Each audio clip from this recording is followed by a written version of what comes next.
Please be seated.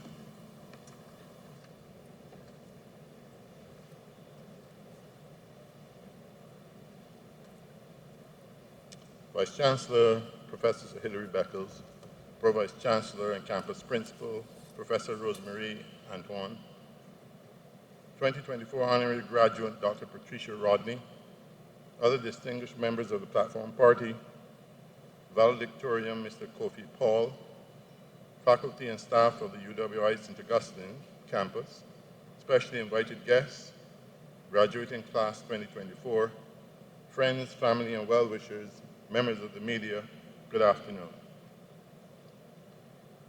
Before starting this afternoon's ceremony, I thought it proper to confirm to you, the graduates of 2024, that I too am a UWI graduate, and I'm very immensely proud to be your chancellor for this afternoon graduation.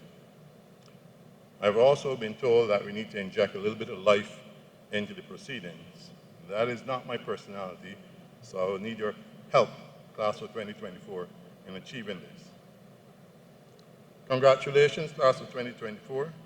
Today you stand here with fellow graduates, family, and friends to celebrate a significant milestone in your lives. Completing your course of study is not only a testament to your academic achievement, but also a reflection of your commitment and resilience.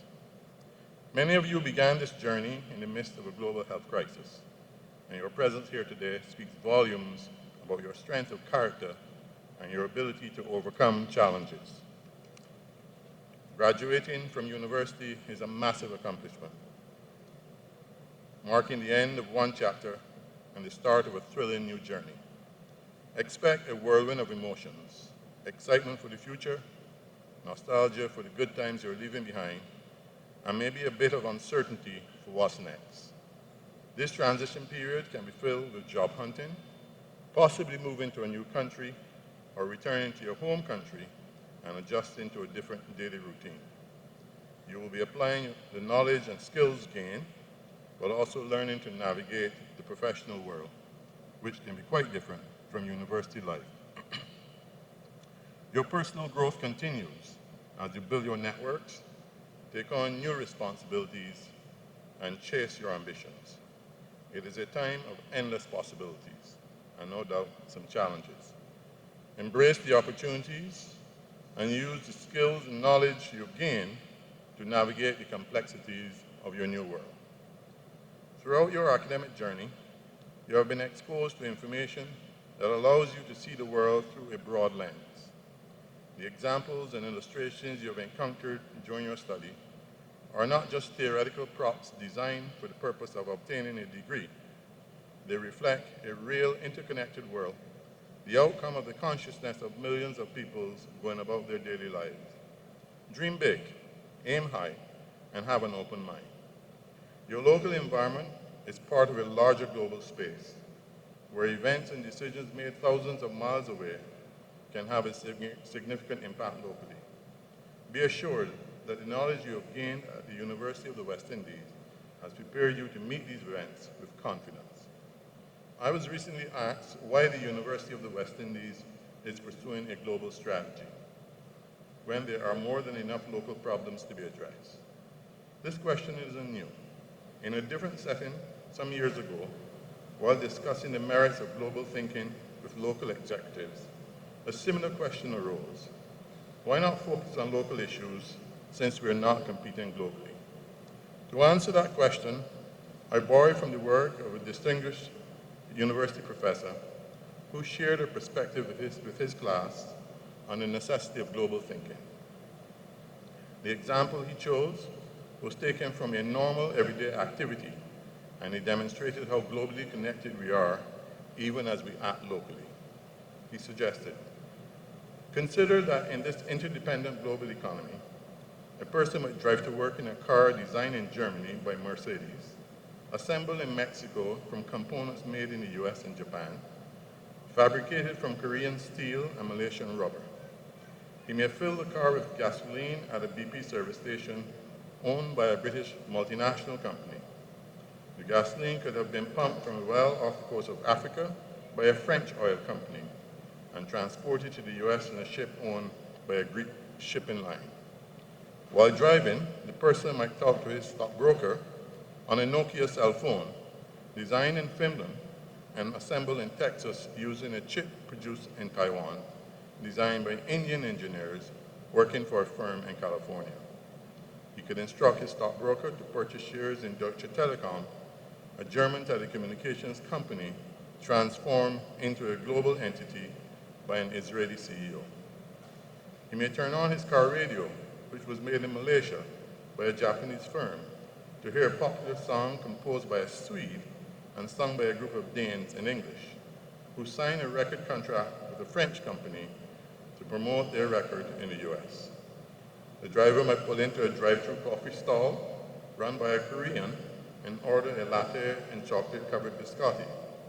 The coffee beans could come from Brazil, the chocolate from Peru, while the biscotti were made from an old Italian recipe. By this simple act of driving to work, the person engaged with the products and services of 19 different countries. This, the professor contended, was the essence of a globally connected world. This was a world in 2004, and while much has changed in the 2 decades, it remains the world we live in today. Nokia is no longer the mobile phone of choice, and our taste in music may have evolved. However, the need to view the world as a large, interconnected global space is as relevant today as it was then. His audience was an American university class, but with minor adjustments, the example could easily be applied to any country in the Caribbean. The often used statement, think global, act local, is good advice. The UWI, even with its limited resources, cannot afford to view the world only as a local or regional construct. To do so will fail its graduates and ultimately fail the region. We must continue to engage the rest of the world and participate in important research and conversations on matters of global consequence. By doing so, we will continue to produce graduates with the academic competence and the critical and strategic thinking to operate in any environment of their choosing. You, the members of the graduating class of 2024, are the beneficiaries of this global thinking. The world is forever evolving, and on the point of evolution, I note that coincided with this year's graduation ceremonies and the theme, Celebrating Caribbean Legacy, a kaleidoscope of resilience, new and modern academic regalia has been introduced for the university officers to wear at formal ceremonies. The academic regalia at UWI was first introduced in the 1960s. The most recent design was decades old, and after consulting with our university community, these redesigned gowns you see today better represent our Caribbean identity and symbolize yet another break from colonial ties. I hope this initiative inspires you and reinforces that you're a part of a vibrant heritage that refuses to accept the status quo. During my brief time as Chancellor, I have heard of many UWI stories of hardship, loss of loved ones, health, and other challenges among our student population. And I also heard stories of resilience, perseverance, and triumph. Permit me to share some of the lessons learned through the voices of a sample of your colleagues here at St. Augustine. Graduate number 1, having come through a difficult period and being able to graduate, I want to share some words to help guide your outlook on life. Always remember, where you stand today can either be your starting line or your finish line. The outcome depends on you. Never let what you see in front of you define the final product of who you can be. The words of graduate number 2. Through my own difficulties, I came to understand that true success is defined not just by academic achievement, but also by the positive impact we have on others. This journey has been as much about personal growth as it was about academic achievement. And graduate number 3. Despite frustration and doubt, my Keep Moving Forward philosophy that was inspired by the cartoon movie Meet the Robinsons and support from friends and faculties kept me motivated. Graduating in 2024 demonstrated that no obstacle is too large. This journey was long and challenging, but it left me with lasting memories, friendship, and a profound sense of accomplishment. These are fascinating stories of triumph over adversity, and it augurs well for what you can achieve in your next chapter of life. And so I urge you, class of 2024, embrace this moment, stand tall in your achievements, and let your resilience and success light the path for future generations. Your journey of growth and learning doesn't end today. It merely evolves into new chapters. As your alma mater, we are committed to supporting you through every phase of this continuous evolution. Carry forward the spirit of resilience and innovation, and know that we look forward to witnessing and contributing to your future successes. Finally, stay curious and continue to seek knowledge and personal growth. But above all, use your talents and abilities to make a difference. Go forth and make us proud. Congratulations again on your significant achievement, and may the light continue to shine from the west. Well done, class of 2024.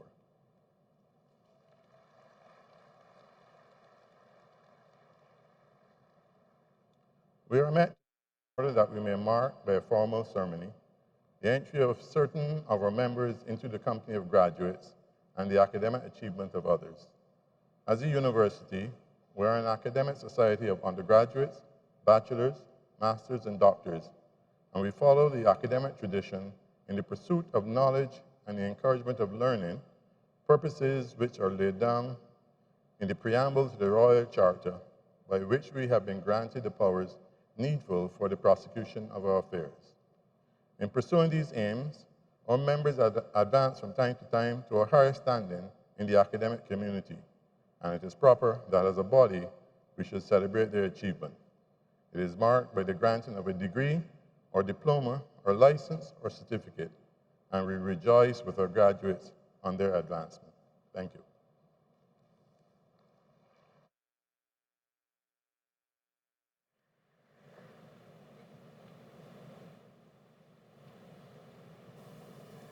Chancellor, I now ask the public orator, Dr. Susan Burke, to present Dr. Patricia Rodney, whom the Senate and the Council of the University have been pleased to recommend for the award of the degree of Doctor of Laws honoris causa.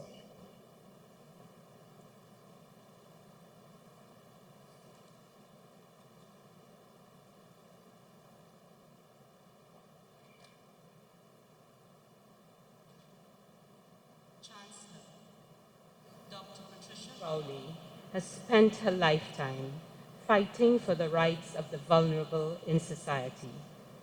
She embodies the progressive spirit of a long line of Caribbean intellectuals who have dedicated their lives to understanding our societies profoundly and deeply.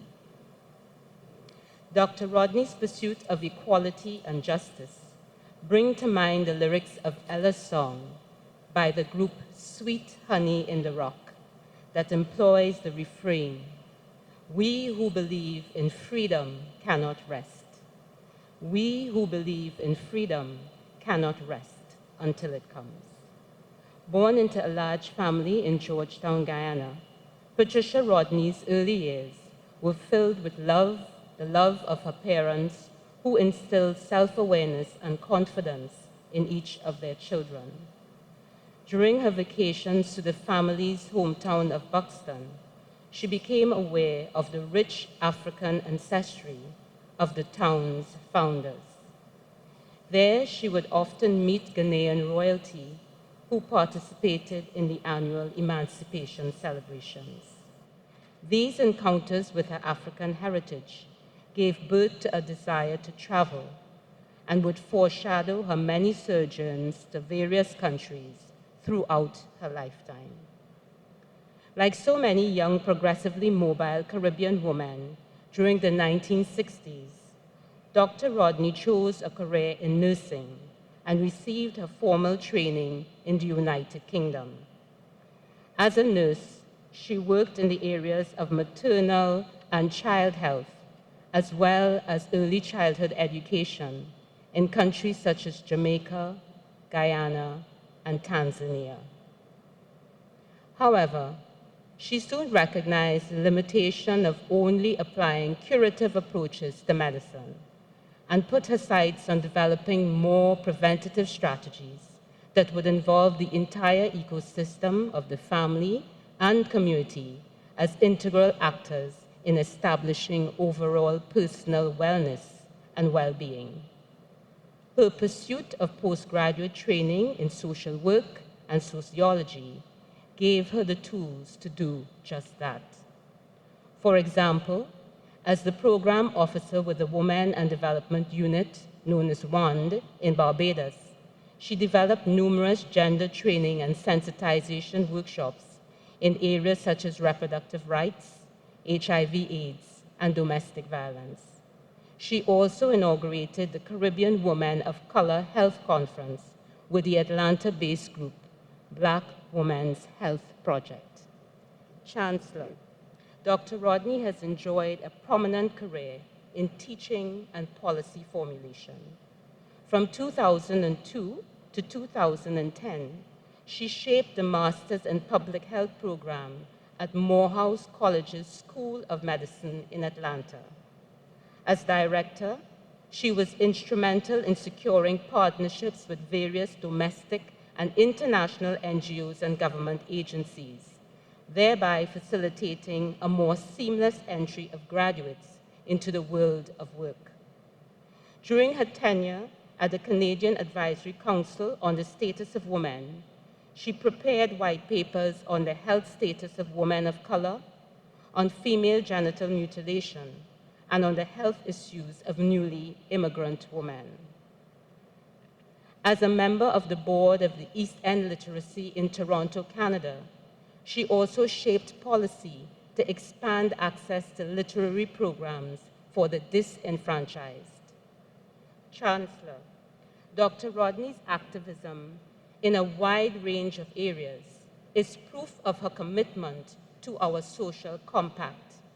Indeed, her 15-year marriage to seminal Caribbean intellectual Walter Rodney also informed her worldview and influenced her involvement in movements of liberatory thought and action. Along with her family, she established the Walter Rodney Foundation in 2006 to ensure that Walter Rodney's theories and praxis are properly documented and made available to future generations of scholars and activists.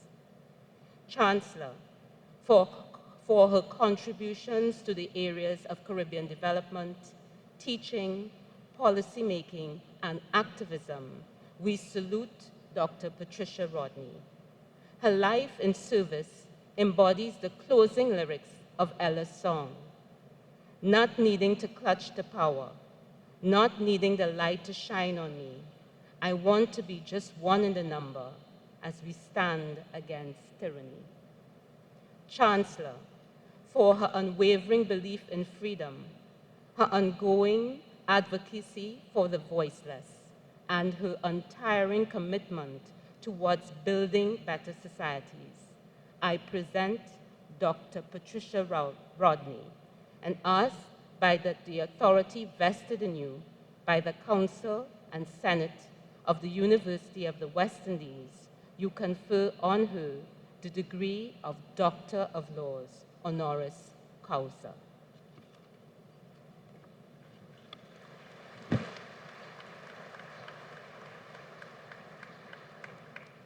Dr. Patricia Rodney, by the authority vested in me by the Senate and the Council of the University of the West Indies, I now confer upon you the degree of Doctor of Laws, honoris causa.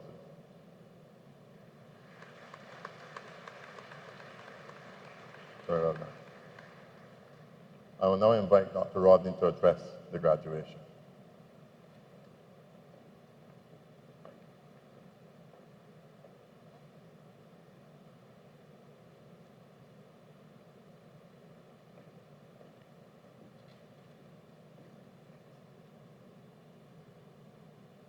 Good afternoon, Chancellor, Dr. the Honorable Doddridge Miller, Vice Chancellor, Professor Sir Hilary Beckles, Pro Vice Chancellor and Campus Principal, Professor Rosemary Antoine, other distinguished members of the Platform Party, valedictorian Mr. Kofi Paul, faculty and staff of the UWI St Augustine campus, specially invited guests, graduating class of 2024, friends, family, and well-wishers, members of the media.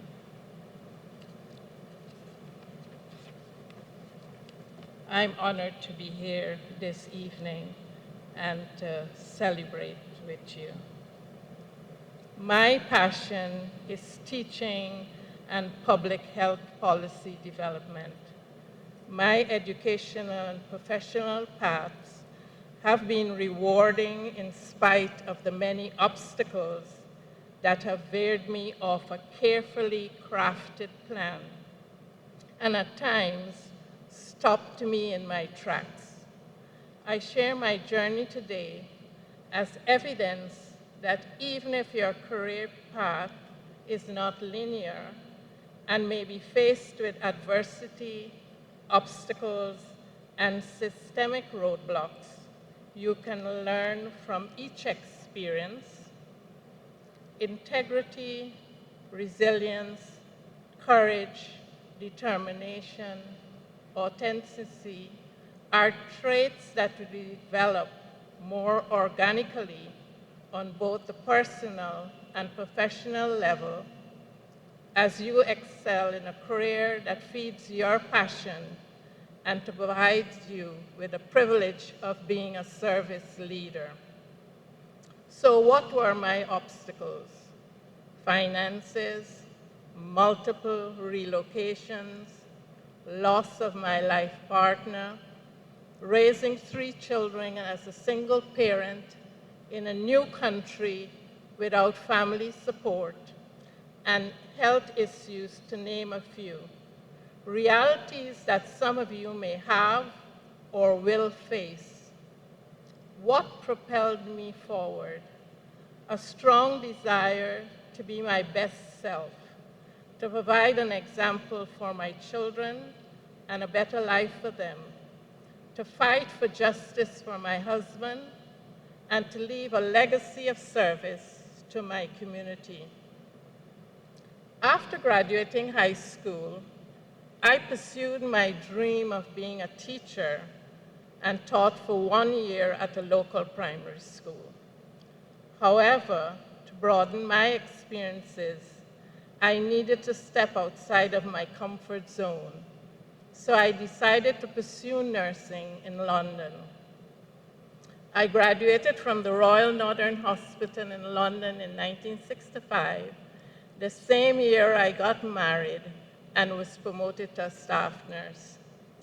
In 1966, my husband, Dr. Walter Rodney, was recruited for a faculty position at the University of Dar es Salaam in Tanzania. There, I was employed as a school nurse with the Dar es Salaam City Council, a position that combined both teaching and nursing skills. In January 1968, I moved to Jamaica with my husband, who accepted a faculty position in the history department at UWI Mona. I worked at UWI Hospital and started classes in the social sciences department in September 1968. In October 1968, Walter was declared persona non grata and refused re-entry into Jamaica. It is hard to believe that it has been 56 years since the UWI Mona students' protests that expanded into the Rodney riots or Rodney Rebellion. We returned to Tanzania in 1969, and I resumed my work with the Dar es Salaam City Council. 4 years later, in 1974, we returned home to Guyana as Walter had accepted the position of Chair of African Studies in the history department at the University of Guyana. This position was rescinded due to political pressures from the Prime Minister, and he was never permitted to work in Guyana. I took a position as matron of the East Rheinfeld Daycare Center and continued my education. I graduated from the two-year diploma in social work in 1978 and was selected to complete the final year of social work degree at Mona and was awarded a BSc from the University of Guyana. Excited and filled with pride, my plan was to return to my old job, but this was short-lived. I was informed that I was now overqualified. Both Walter and I found ourselves in our homeland with our 3 young children, unemployed and unemployable due to political pressure. I spent the next 8 months job seeking. I applied for several positions and received offers that were then rescinded. In May 1980, I was finally able to gain employment as a research associate. On June the 13th, 1980, my husband was assassinated. His assassination is the single most significant and traumatic event of my life and of my family's life. With the support of close friends, I relocated with my 3 young children to Barbados to start a new life. It was not easy. I not only struggled financially, but dealt with anti-immigrant sentiments. I worked first as a medical social worker, next as an occupational health and safety nurse, and finally, I became a program officer with the Women and Development Unit 1. I was awarded an Inter-American Foundation Fellowship and left to pursue a Master of Public Health degree in Health Education and Health Promotion at Emory University in Atlanta, Georgia. In 1989, I emigrated to Toronto, Canada, to pursue educational opportunities, but foremost to regain my own identity. In the Caribbean, I was always seen and heard as Rodney's wife. The next few years were ones of personal growth. From 1990 to 1993, I was employed by the International Council for Adult Education as the International Literacy Year Coordinator and commenced my PhD studies at the University of Toronto.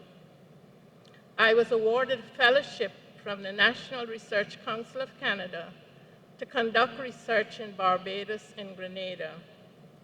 I earned my PhD in sociology in 1994. My thesis was later published as a book entitled The Caribbean State, Healthcare, and Women, an analysis of Barbados and Grenada during the 1979-1983 period. I joined the Canadian Advisory Council on the Status of Women in Ottawa as a research fellow for 1 year. In 1995, I was recruited for a faculty position at Morehouse School of Medicine in Atlanta, Georgia, and my career in public health flourished. My first appointment was as an assistant professor and deputy director of the inaugural MPH program. I was the founding track coordinator for international health and developed the first women's health course in any HBCU MPH program. I was promoted to director of the MPH program and professor, and later appointed as the first assistant dean of public health education. I retired from Morehouse School of Medicine after 15 years of service in December 2010. Hundreds of students have been directly impacted by my role as teacher, administrator, and mentor, and they, as graduates, are impacting thousands of lives all over the world in various public health disciplines. Post-retirement, I formed partners in health education and development and conducted several consultancies in countries in Africa. In 2006, my family established the Walter Rodney Foundation in pursuit of justice and in honor of his legacy.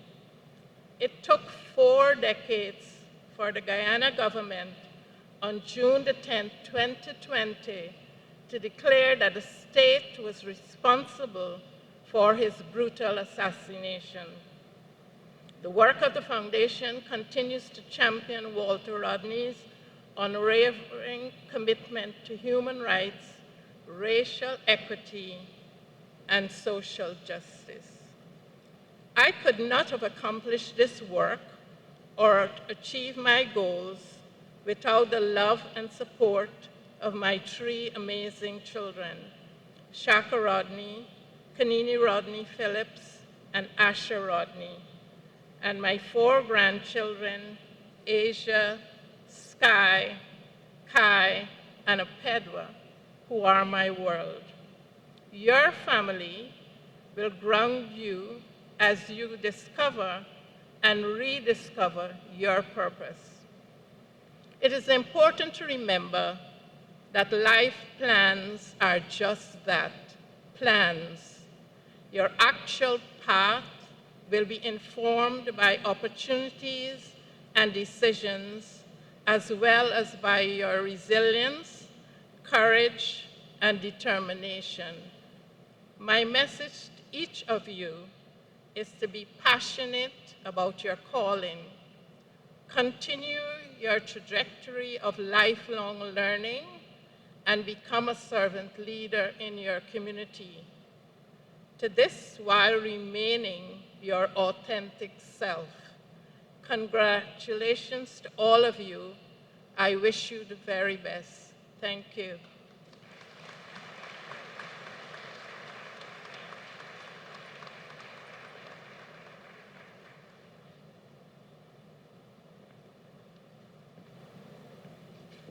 Thank you, Dr. Rodney. Can I ask for another round of applause for Dr. Rodney?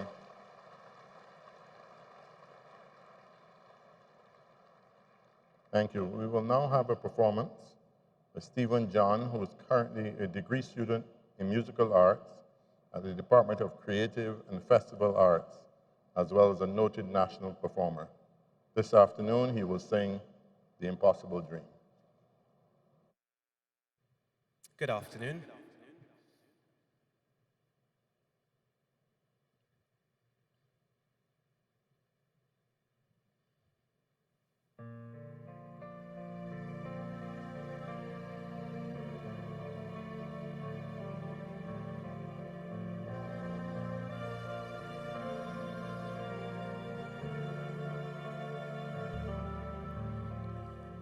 To dream the impossible dream,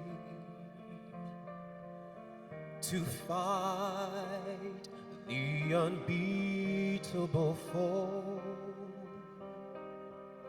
to bear with unbearable sorrow, to run where the brave dare not go, to right the unrightable wrong, to love pure and chaste from afar,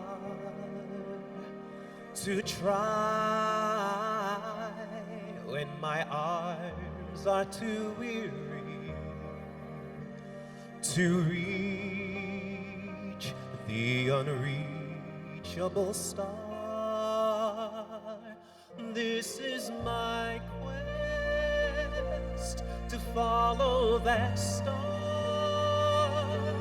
no matter how hopeless, no matter how far, to be willing to fight without question or pause, to be willing to march into hell for that heavenly cause.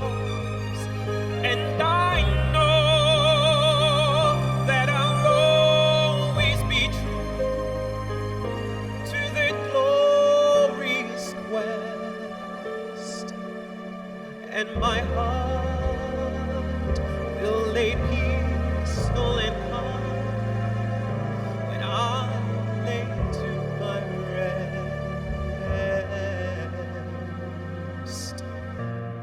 And the world would be better for this, that one man, scorned and covered with scars, still strove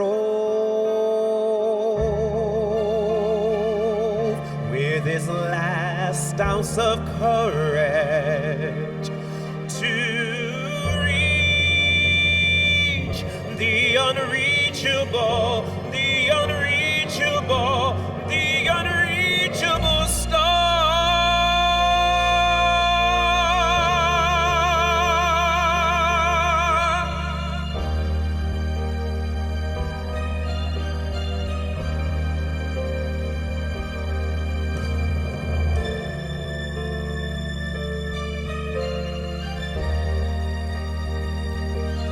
And I'll always dream the impossible dream.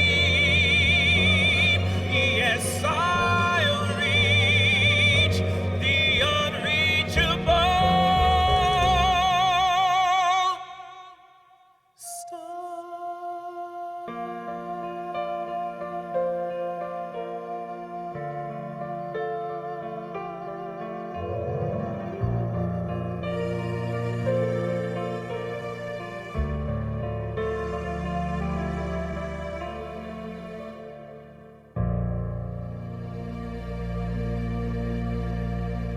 Thank you.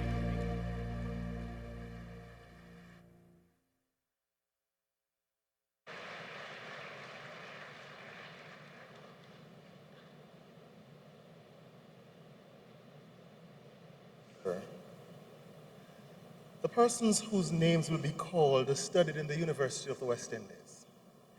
And having fulfilled the requirements of the University of the West Indies, beg leave to be presented to you and to the Senate of the University by the representatives of their faculties as Bachelors of Laws or Bachelors of Science, Engineering, or Bachelor of Science, Petroleum Geoscience, Geomatics, or Land Management evaluation of this university. Sir, the Dean, Faculty of Law, Dr. Alicia Elias Roberts.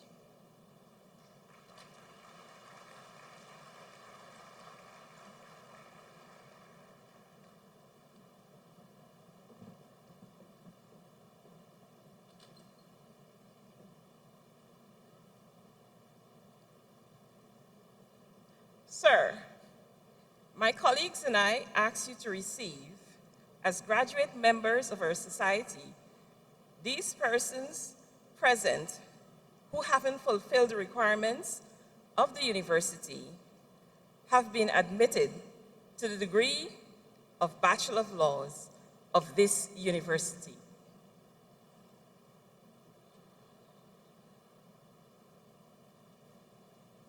By the authority vested in me, I receive these persons whose names are about to be called as graduate members of our society and confer first degrees of this university.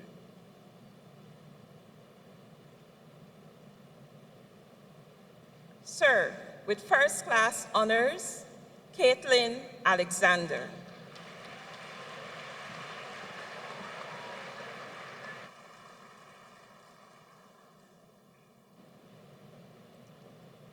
Amir Ali.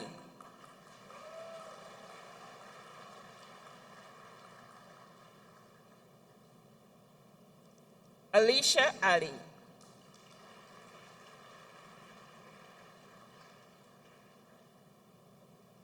Safia Ali.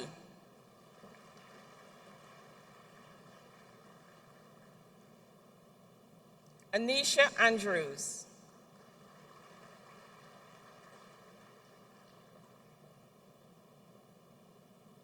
Nichelle Andrews.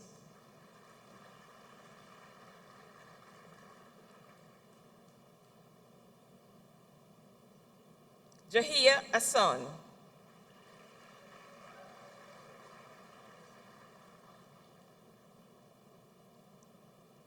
Amira Bashk.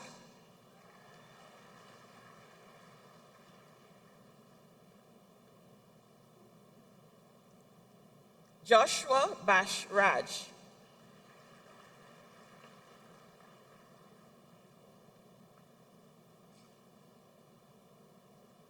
Zion Benjamin.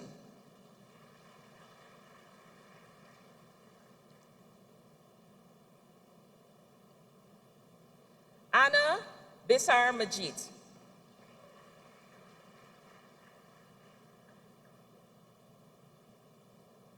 Emmanuel Blake.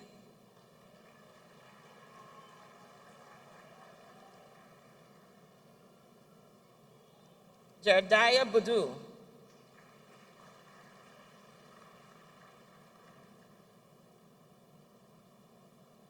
Sir with first class honors, Annalie Bramble.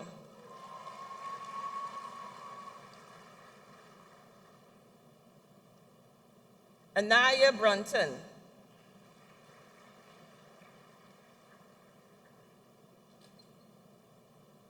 Gabriella Carmichael.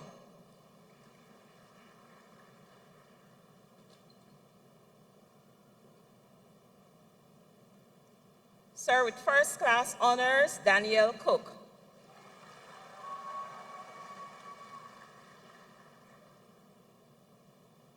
Taisha Daniel.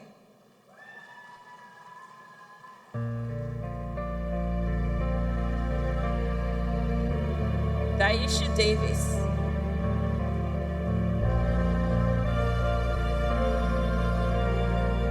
Ariel De Silva.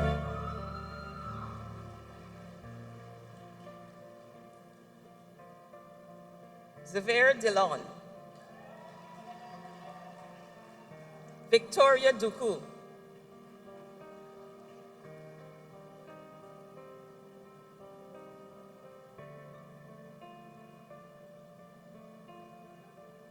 Josiah Dulon.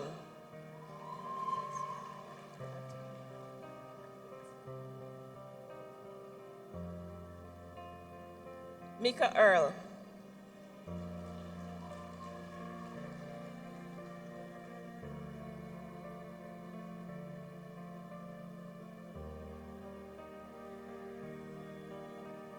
Samantha Estrado.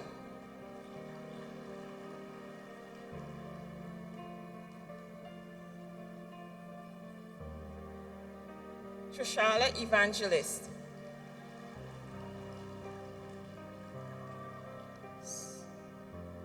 Sir with first class honors, Renee Fortune.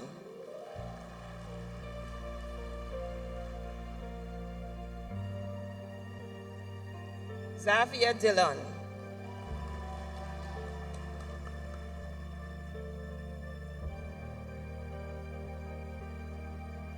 Jada Francois.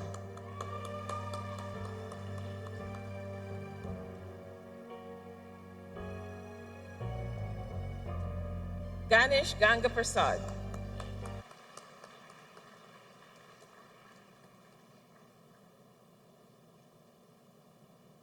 Nikolai Guran.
first class honors, Alyssa Huggins.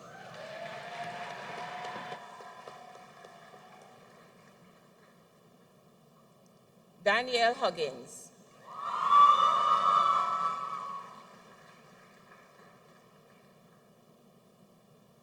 Zind Z. Eiffel.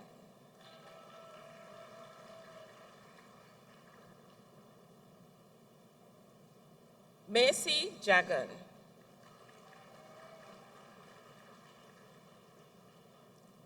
Surrey First Class Honors, Rihanna James.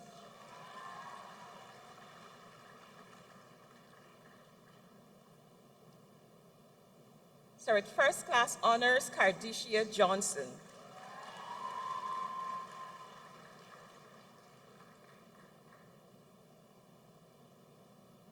Aliyah Khan.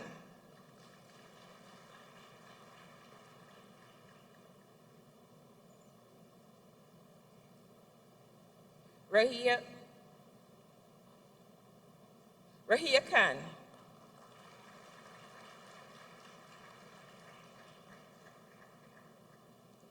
Desha Laborde.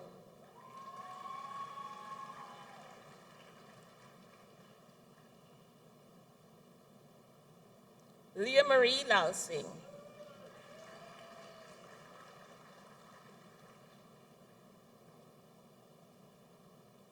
Cherise Latchman.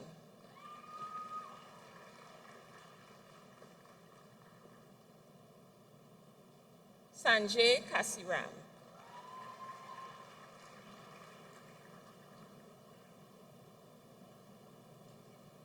Shervette Lawrence.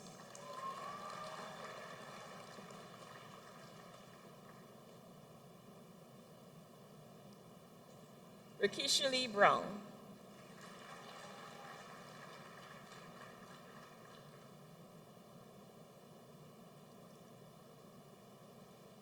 Nikhil Mahabir.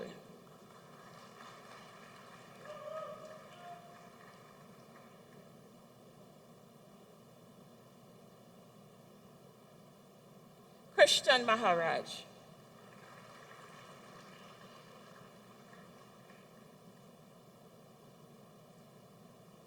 Nival Maharaj.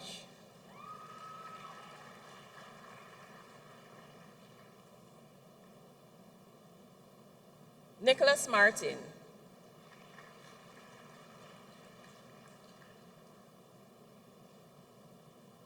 Jordan Mohammed.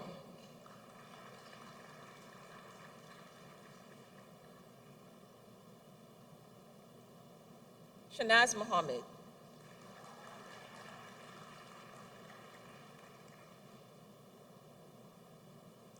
Anil Mohan Mohabir.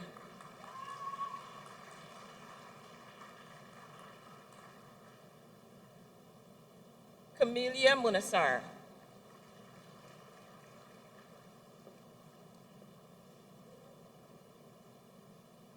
Shariti Nandalal.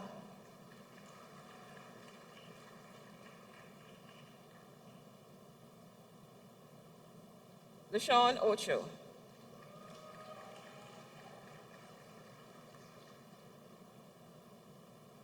Denicia Ogaro.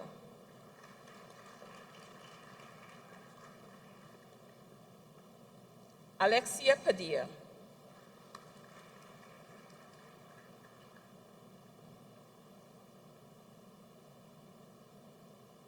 Camille Pantin.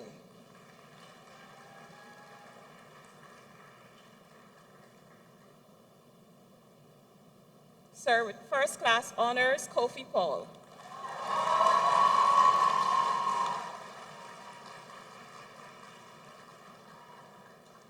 Sunil Payne.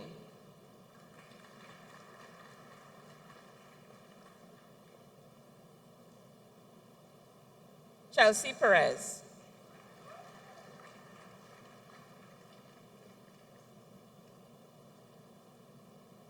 Justin Phillips.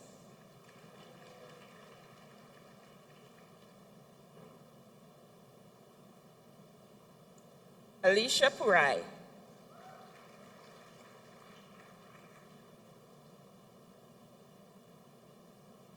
Sir, with first class honors, Elizabeth Puran Rudal.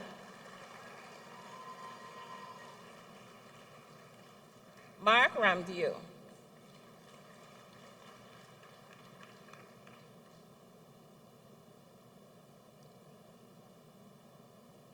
Aliyah Ram John.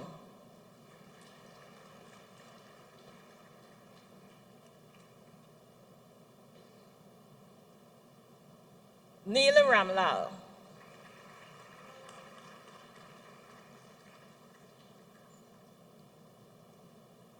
Aliyah Ramlochan.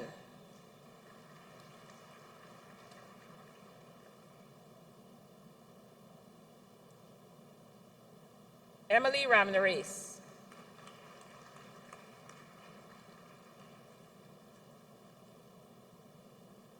Sir, with first class honors, Anjuli Ramnath Singh.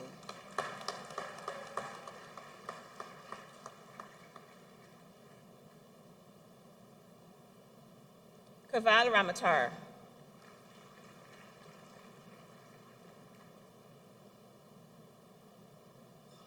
Leston Ramprasad.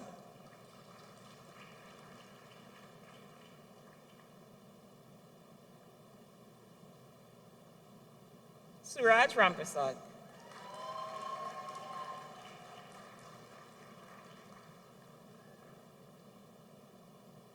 Vasant Ramratan.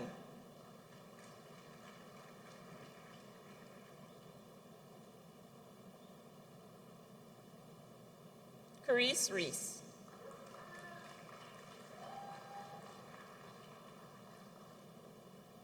Sir, with first class honors, Ternisha Remy.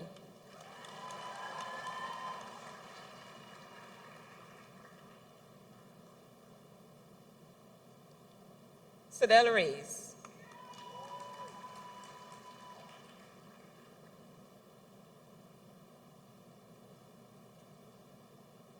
Lyndon Rivero.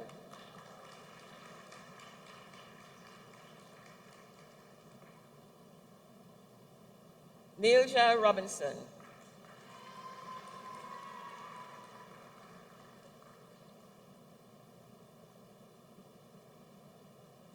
Chalissa Rochford.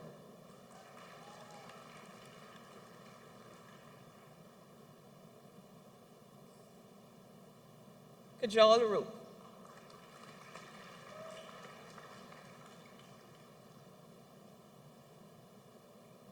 Trishana Rupnarayan.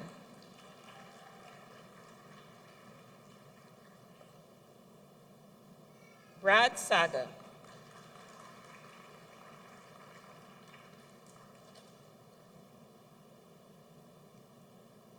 Nalini Samaru.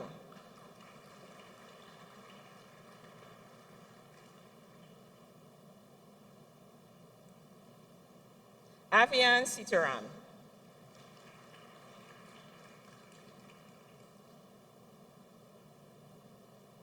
Sir, with first class honors, Gina Singh.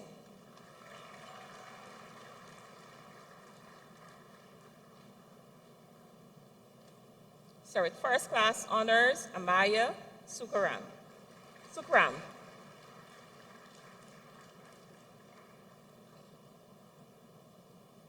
Nicolette Sue.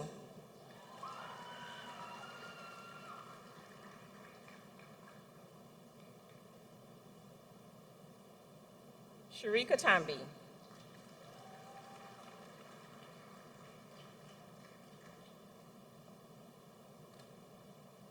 Anaya Turner.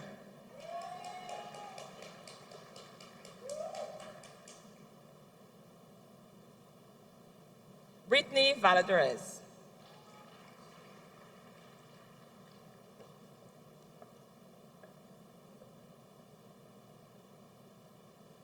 Sir, with first class honors, Celeste Wale.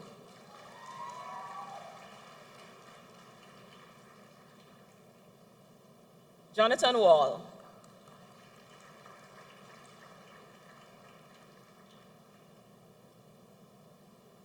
Charlotte Watkinson.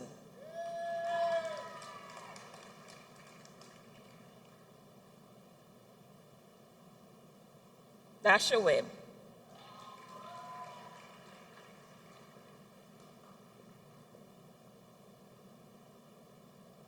Genesis Williams.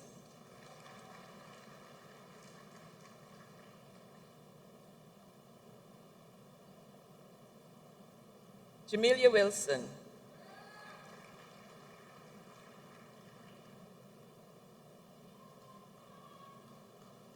Johnny Samuel.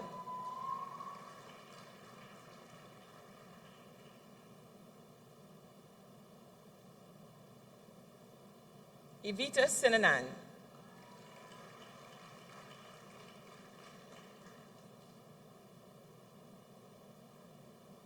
Anderson Cumberbatch.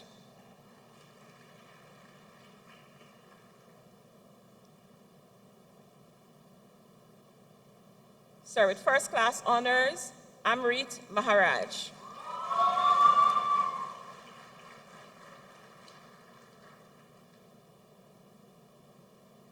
Narissa Bandu.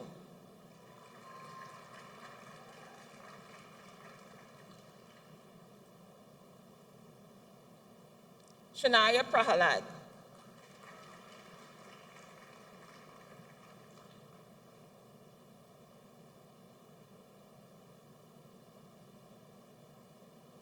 Maria Muniram.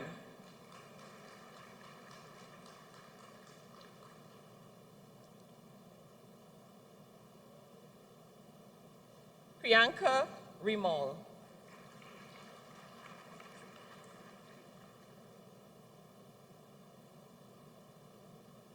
Chelsea John. Can't be Jimmy Critchlow.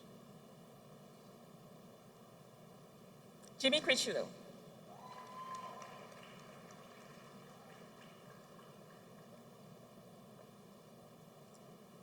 Josiah Desane.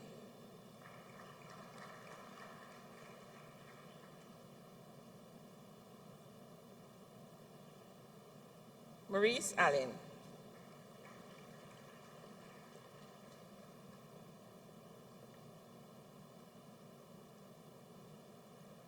Trishana Saunders.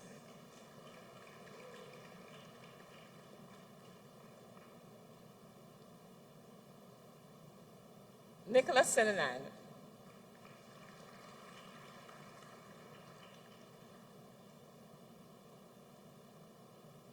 Yelena Quintal.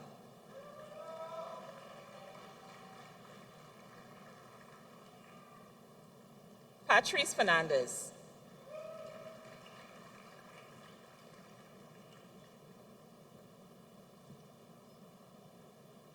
Dustin Robertson.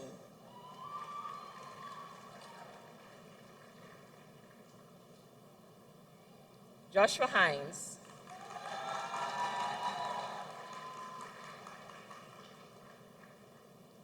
Sir, with first class honors, Anuj Budram.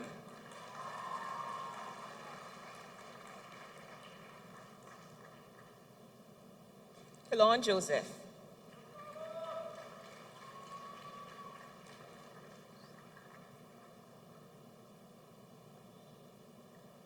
Sir, with first class honors, Sunisha Lewis.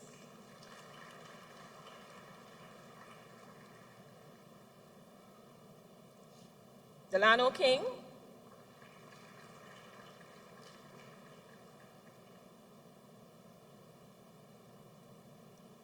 Shania Baliram.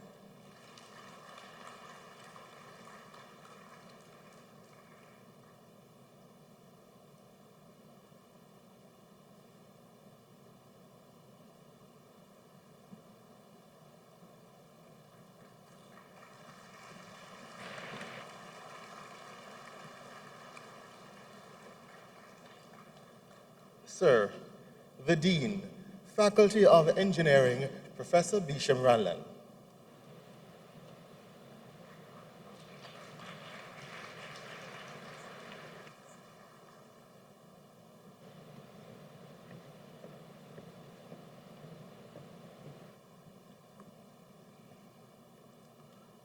Sir, my colleagues and I ask you to receive as graduate members of our society these persons present who, having fulfilled the requirements of the university, have been admitted to the degree of Bachelor of Science Engineering or Bachelor of Science, Petroleum Geoscience, or Geomatics, or Land Management valuation of this university.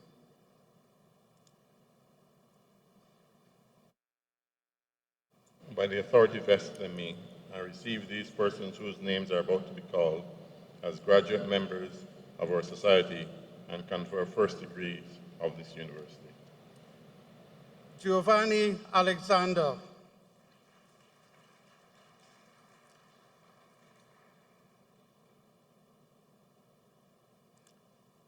Azim Ali.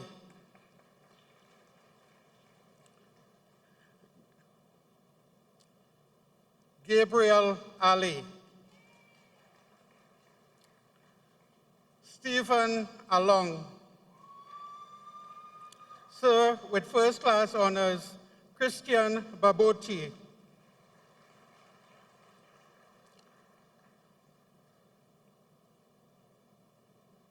Soraya Bach. Nikel Batiste.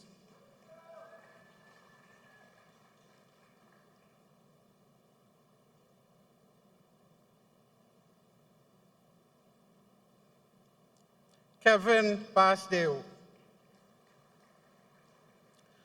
Sir, with first class honors, Stephen Bisundath.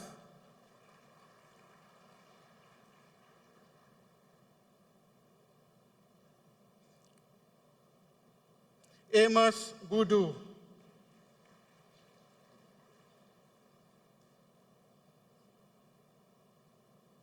Adi Budu Singh.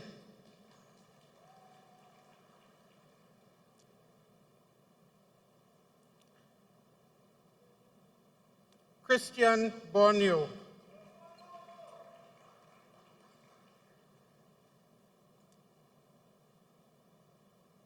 Marcel Bramwell.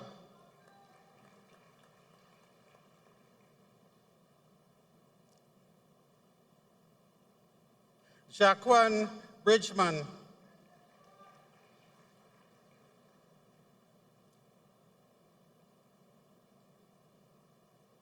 Justine Bayer.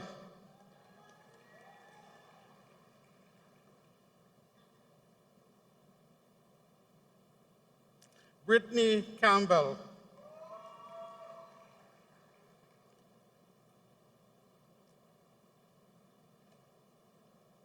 Jerome Campbell.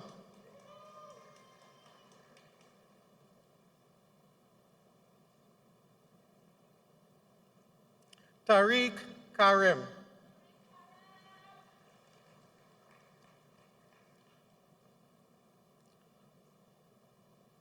Sir, with first class honors, Adrian Charles.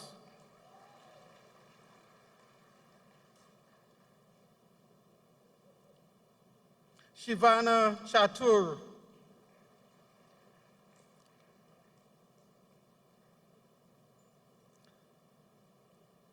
Sir, with first class honors, Tarika Christian.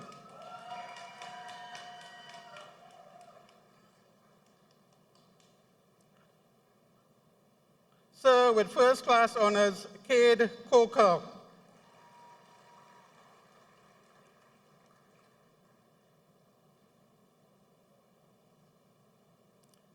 Nazim Cornelius.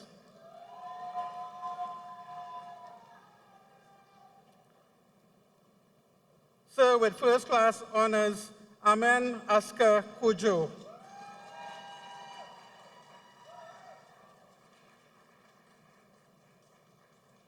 Andre Kamabach.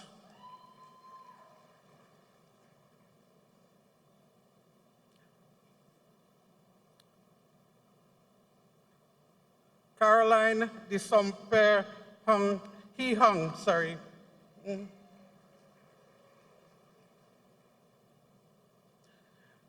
Lesa del Sol Acevedo.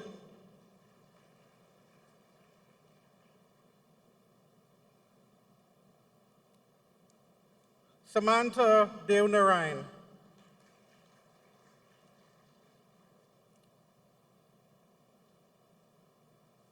Vinay Deonarine.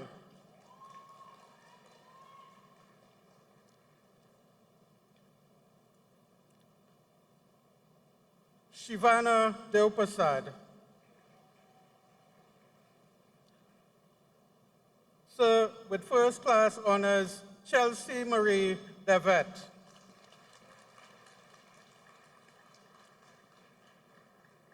Sir, with first class honors, Cheryl Dhanraj.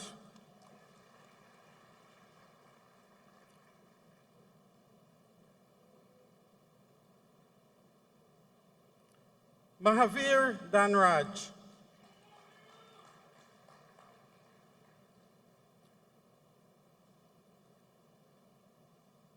Shade Diaz.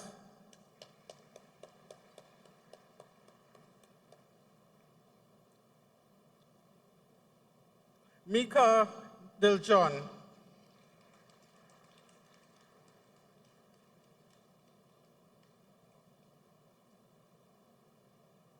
Anna Dimba.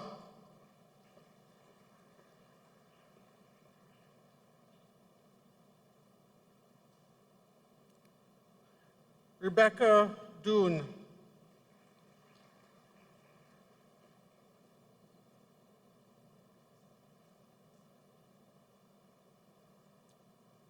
Jaden Drakes.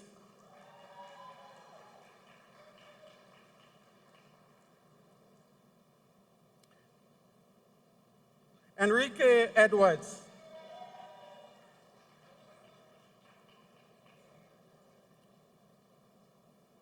Sadie Edwards.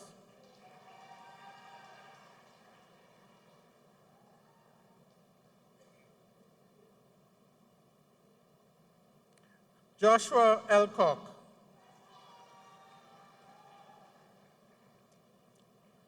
Sir, with first class honors, Kiana Eversley.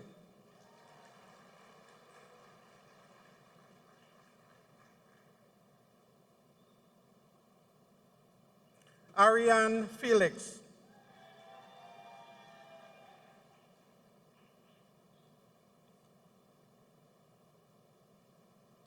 Kayla Flanders.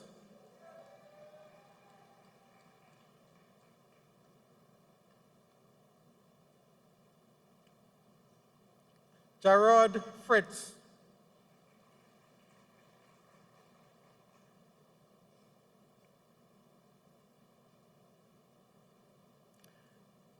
Gabriel Ganis.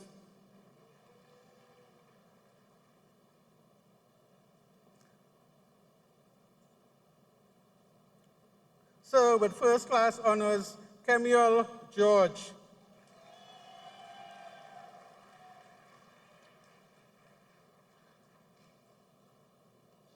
Sir, with first class honors, Zion George Moransi.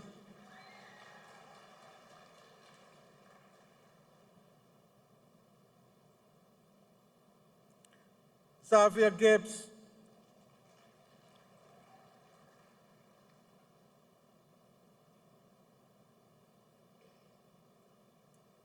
Joanna Glasgow.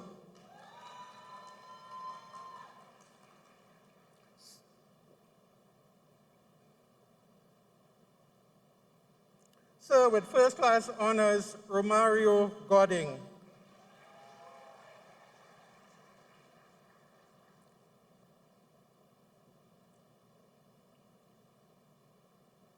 Sir, with first class honors, Amelia Gulcharan.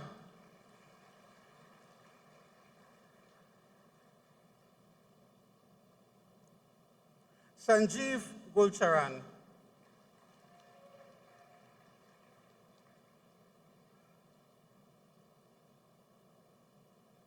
And Kosi Gray.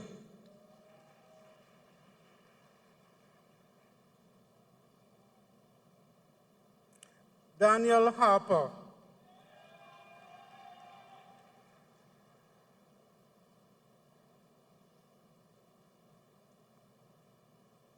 Cody Harris.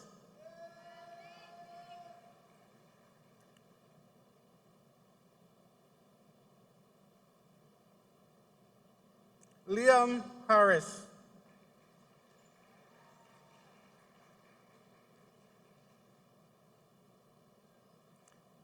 Erin Hope.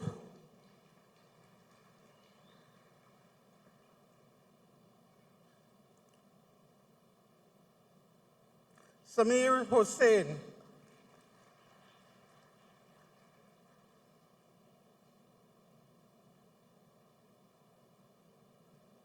Kirsten Huggins,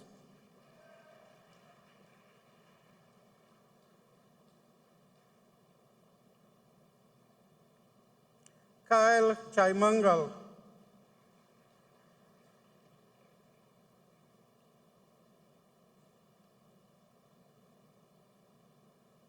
Alib Jamaldin,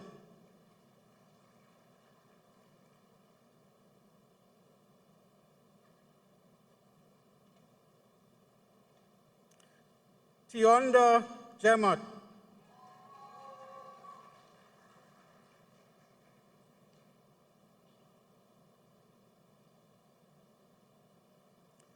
Jairam Jogi,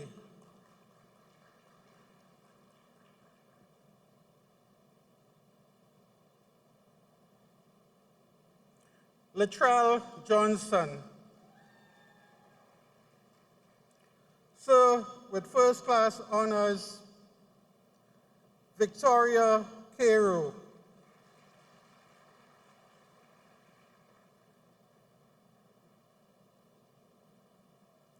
Tiffany Kalu.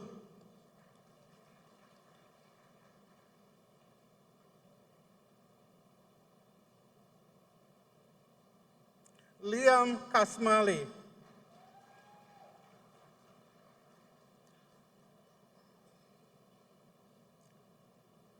Sir, with first class honors, Cassandra Khan.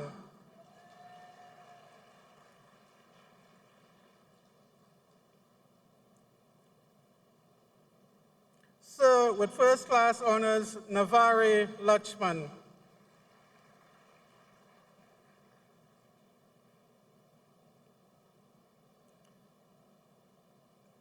Karina Lachman.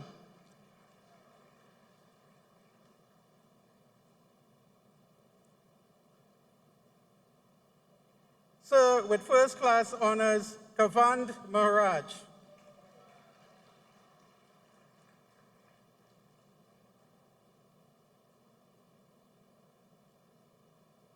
Neha Mahes.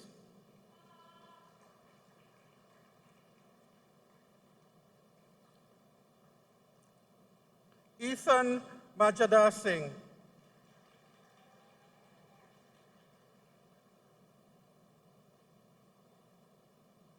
Jordan McLeod.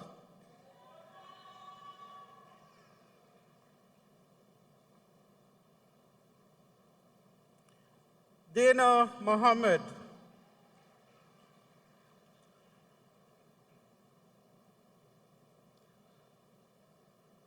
Sir, with first class honors, Jonathan Mohammed.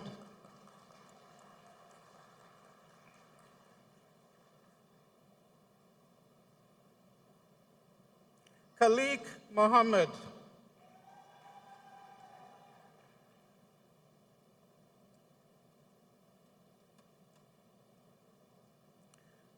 Riyad Mohammed.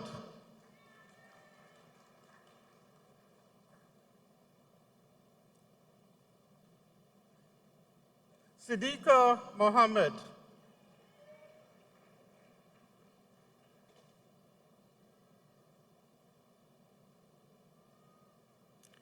Alec Mohan.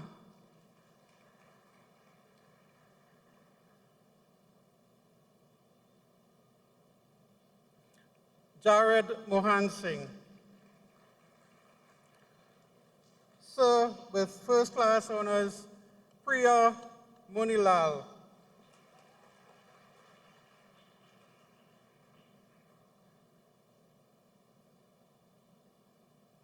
Akim Murray.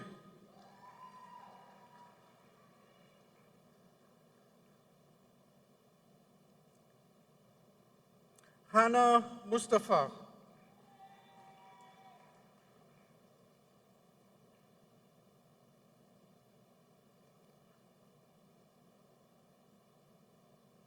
Kadisha Narcis.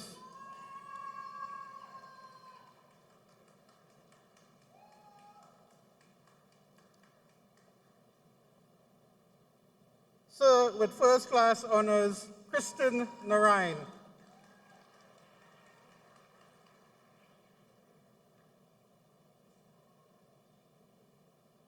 Brendan Newton.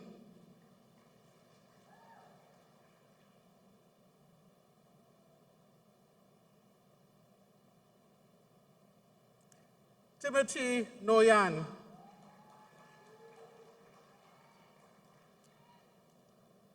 Sir, with first class honors, Leonard Ogaro.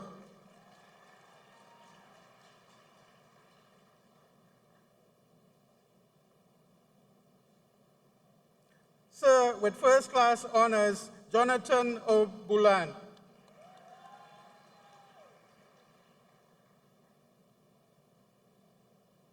Joshua Padmore.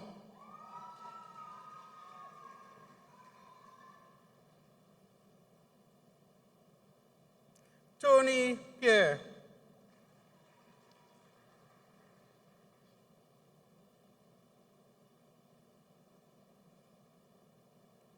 Aidan Pinard.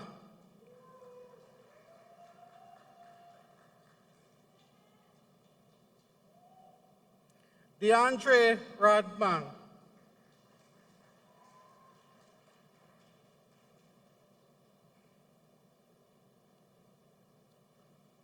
Nicholas Rambali. Sir, with first class honors, Amrit Rambaran.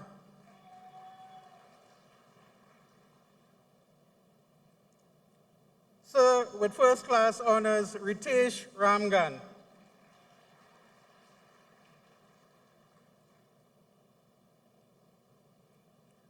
Andre Mark Ramgulam.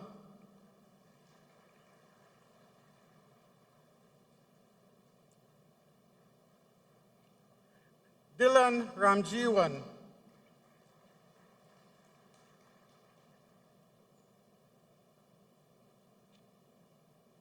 Giselle Ramkaran.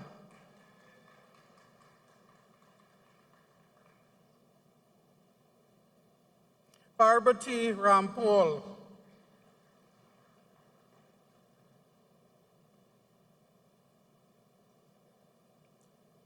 Renee Rampasad.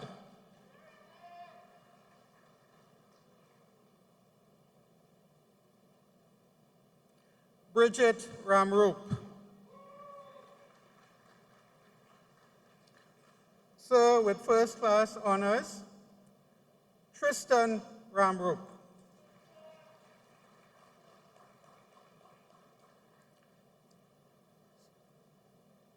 Sir, with first class honors, Shania Ramsumer.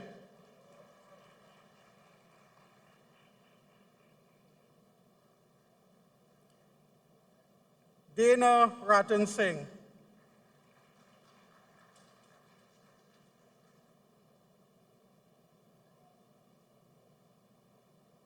Javon Reed.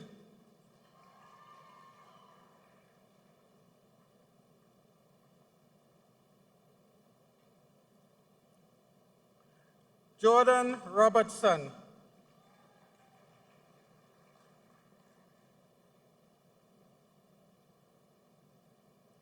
Richard Rogers.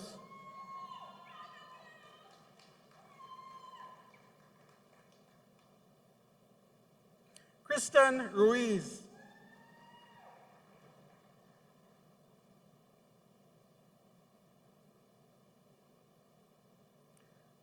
Satyan Sagram Singh.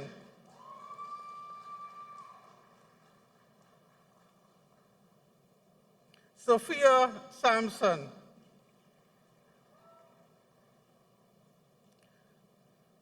Sir, with first class honors, Aditya Anand Sankaran.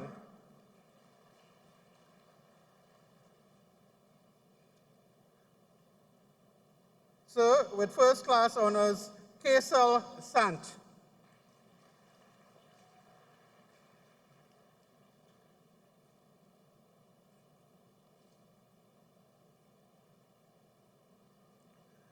Giovanni Sebro.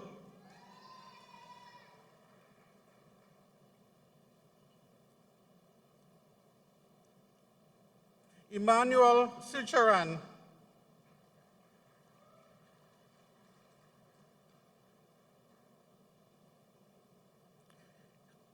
Adriana Sejagat,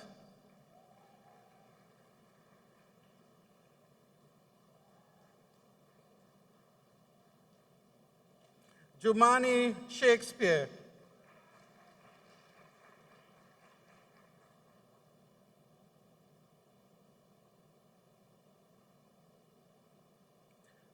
Tamika Sinanan,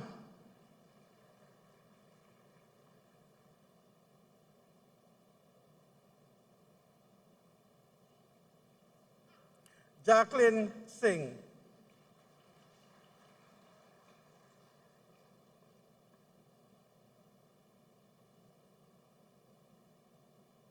Ravindra Singh,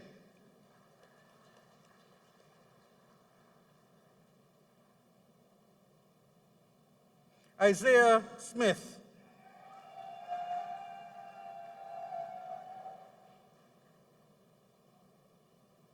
Russell Sukhdev,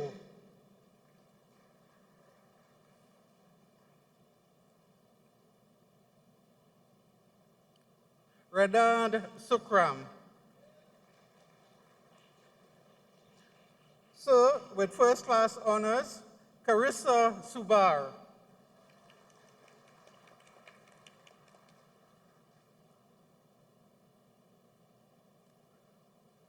Sir, with first class honors, Jaden Thomas.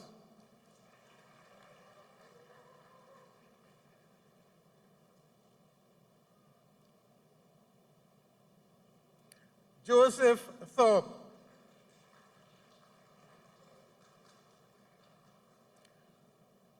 Sir, with first class honors, Hannah Totiso.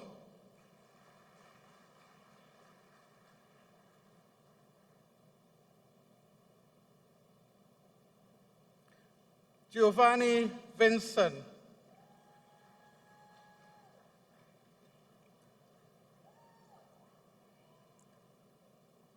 Sir, with first class honors, Joshua Walcott.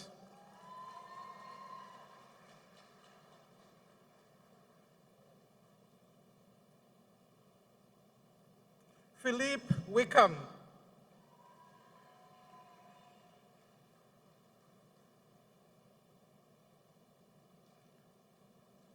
Ishmael Williams.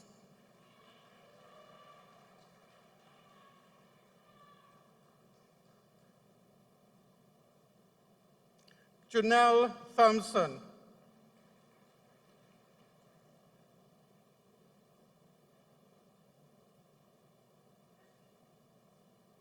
Deandra Archie.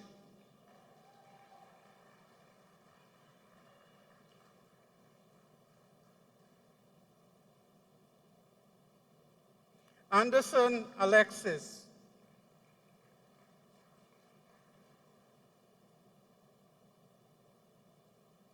Gabrielle John.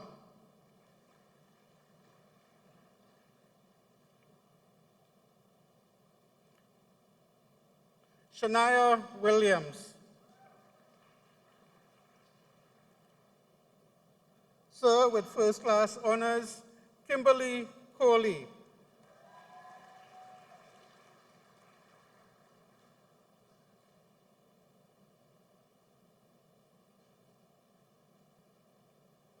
Sir, with first class honors, Dale Hewitt.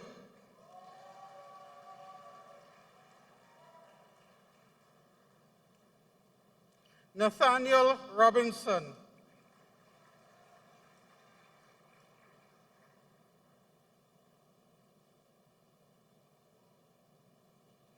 Cyan Emmanuel.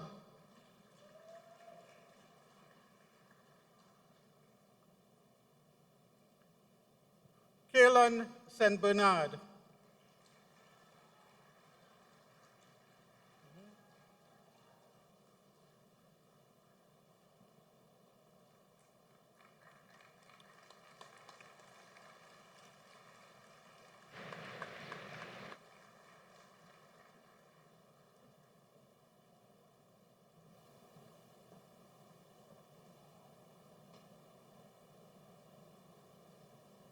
I now call on Mr. Kofi Jabari Paul, Bachelor of Laws with First Class Honors, to deliver the valedictory address.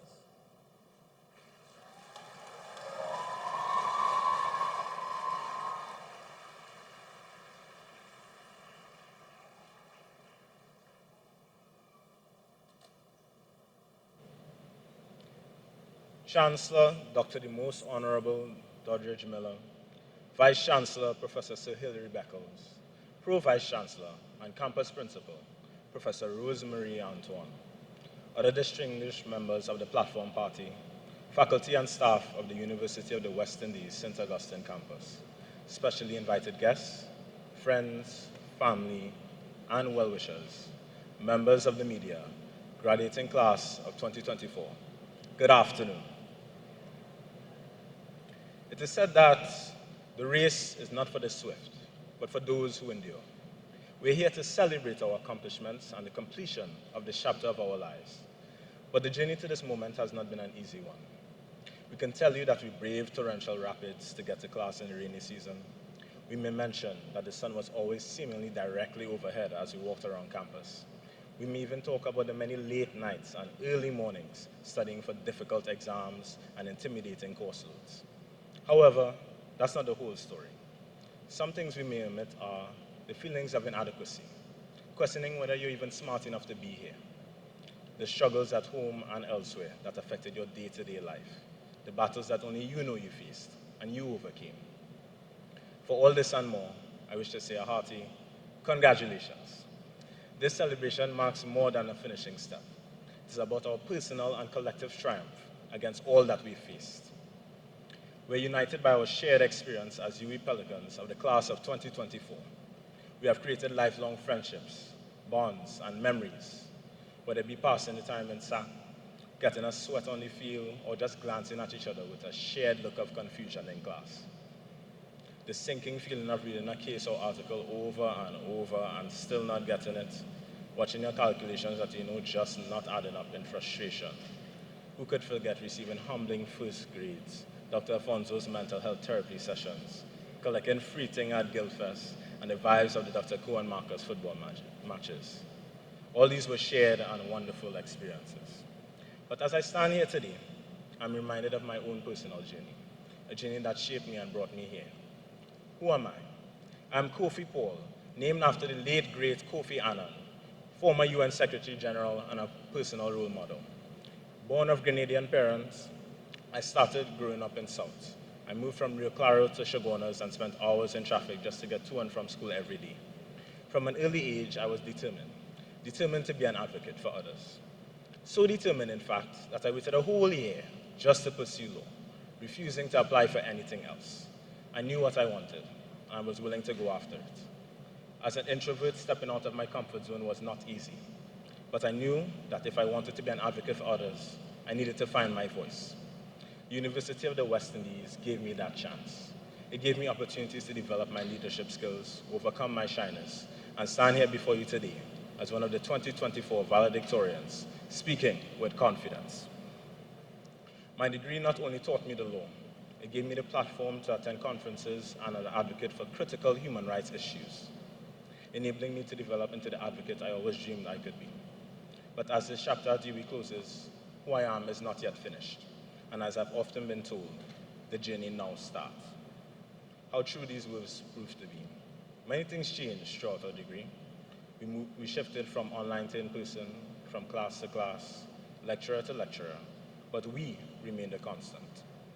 Now at the end of this part of our journey, some of us may go on to pursue academia, some may enter the world of work, entrepreneurship, and some may take a well-deserved break. Despite these divergent paths, we will always have our time together as UWI Pelicans in common. This is the ideal opportunity to give thanks. Thank you to the regional students who are integral to the diversity of our campus and our collective understanding of what it means to be a Caribbean citizen. Thank you to the caring and attentive lecturers and staff who made us feel supported and genuinely invested in us doing well. Highly accomplished as they are, they were an inspiration to us.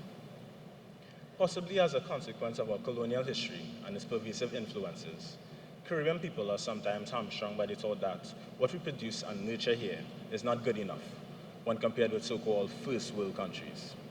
The University of the West Indies has shown me that this could not be further from the truth. Throughout my classes, I've seen firsthand how impactful our own Caribbean people can be on a regional and global scale.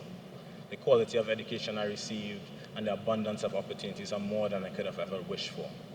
So, to the trailblazing lecturers and academics who dedicate their time to teaching us and molding the future, thank you. To the battles we face, I say thank you, because we have survived and are stronger because of them. Thank you to God and the family and friends who are with us through thick and thin. Our appreciation cannot be voiced enough to these special people, particularly our parents and guardians. Your support, financial, emotional, and otherwise, was instrumental to our success. We could not have done it without you. Please give them a huge round of applause.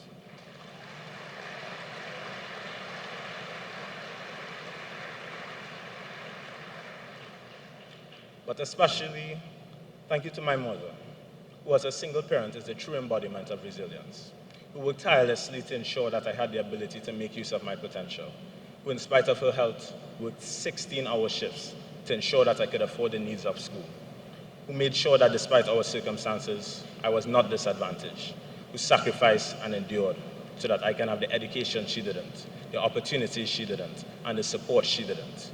So to the most resilient person I know, thank you. I hope your sacrifice was worth it.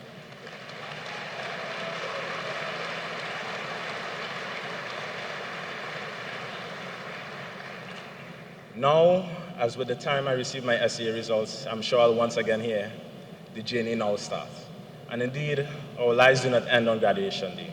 Today is but the first step in a journey to greatness. We are the future. We are Caribbean people, and we are the ones with the ability to create change locally, regionally, and internationally. We see the Honorable Mia Motley raising a voice on behalf of the Global South to call out the Western world for the impact of climate change that we suffer. We've seen it in Nobel laureate Derek Walcott and former President Justice Anthony Carmona serving on the International Criminal Court, all University of the West Indies graduates. As lawyers and engineers, we will be the ones driving legislation, creating innovative designs, and propelling the Caribbean towards sustainability. We will be the next judges, deliberating important constitutional issues, pushing for constitutional reform, drafting legislation, so we in the Caribbean don't fall behind. We will be the ones pushing the need for our own indigenous courts, like the CCJ, to take precedence as our highest court. We will be the next inventors and the ones building avenues for sustainable and renewable energy to flourish in the Caribbean. As University of the West Indies graduates, our potential is vast, boundless. Listen to the words of author Marianne Williamson. Our greatest fear is not that we are inadequate. Our deepest fear is that we are powerful beyond measure. It is our light, not our darkness, that most frightens us. We ask ourselves, who am I to be brilliant, gorgeous, talented, fabulous? Actually, who are you not to be? Your playing small does not serve the world. We are born to make manifest the glory of God that is within us all. And as we let our light shine, we unconsciously give other people permission to do the same. Class of 2024, let us not succumb to our deepest fears, but rather, let us make full use of our potential. I thank you.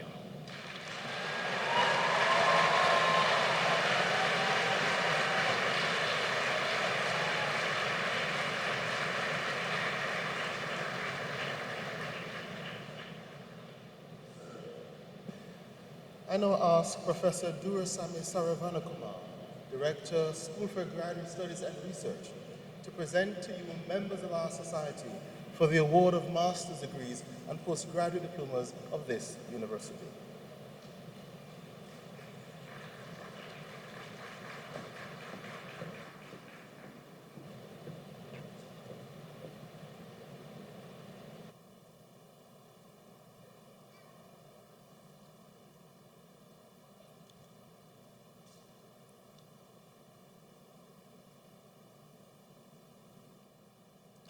Sir, I present to you these members of our society who, having fulfilled the requirements of this university, have been awarded postgraduate diplomas, and master degrees, and beg that you recognize their advancement in our society.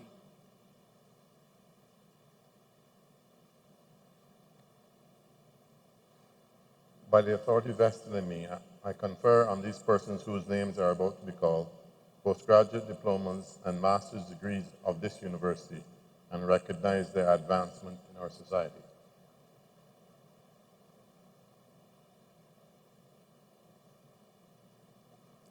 So, from the Faculty of Law, Master of Laws for Cave campus, Master of Laws in Corporate and Commercial Law, I present Ashti Sukon.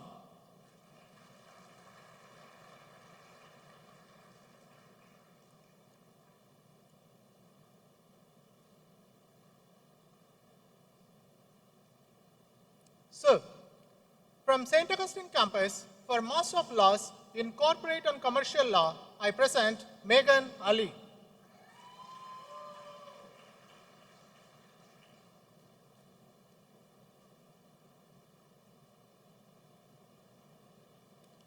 So, with distinction, Dominique Bernard.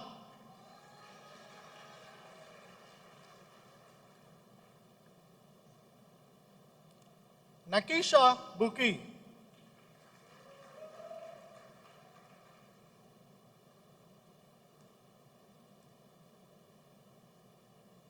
So, with merit, Samuel Danting.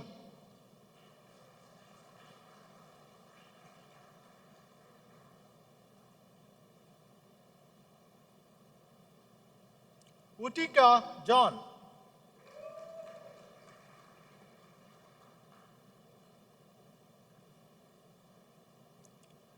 Colleen Liverpool.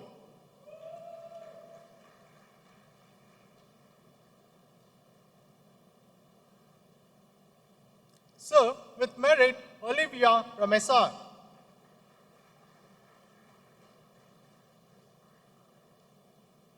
So, with distinction, Matthew Yearwood.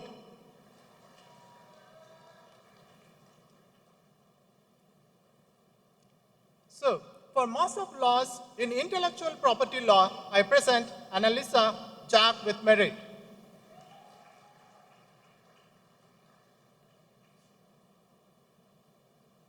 So, for Master of Laws in Legislative Drafting, I present FoE Khalees Lemasi with merit.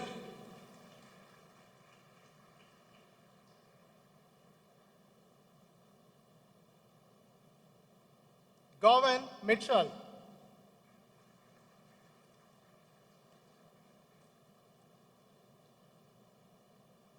So, with distinction, Sachindra Rupnarayan.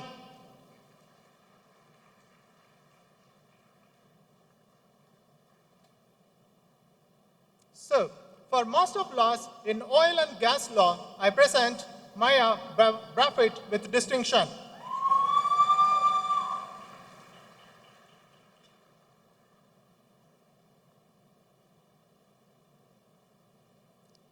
So, with distinction, Liana Ramkalavan.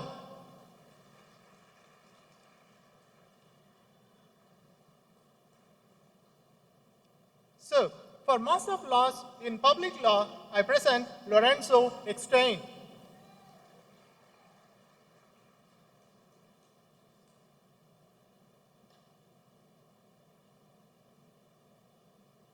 So, with distinction, John Mark Morris.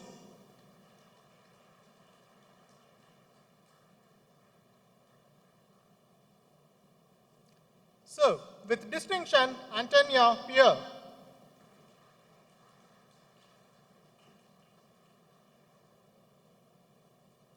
So, with merit, Alisa Sricharan.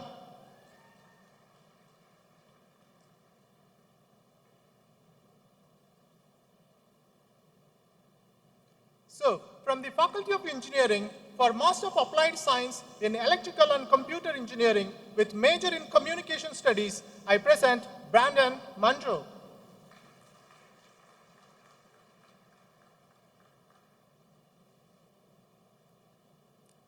So, for Master of Applied Science in Electrical and Computer Engineering with major in Integrated Systems, I present Samantha Macano.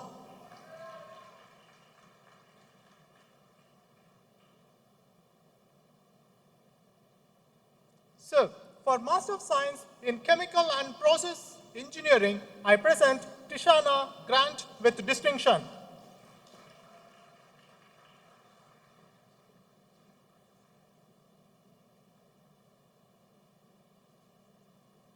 With merit, Isaac James.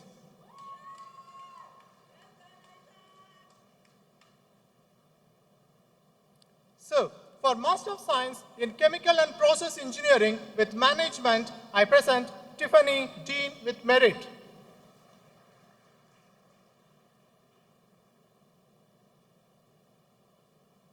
So, with distinction, Arun Mangra.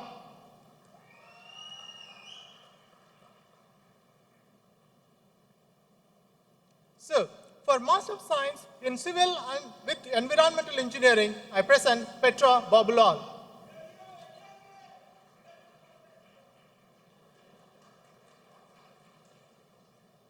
So, for Master of Science in Civil Engineering, I present Risha Kosia.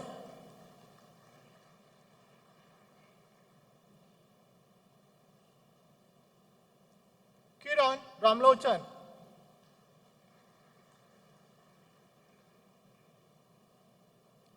So, for Master of Science in Coastal Engineering and Management, I present Emil Durham with distinction.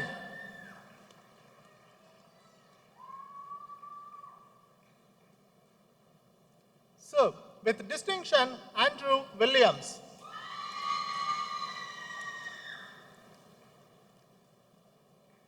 So, for Master of Science in Construction Management, I present Kevin Alexander.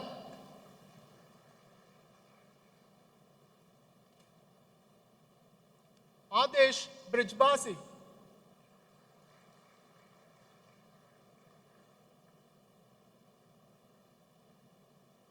Julian Kado.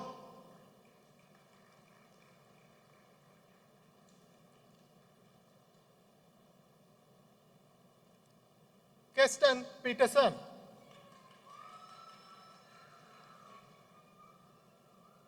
So, with merit, Isaiah Simmons.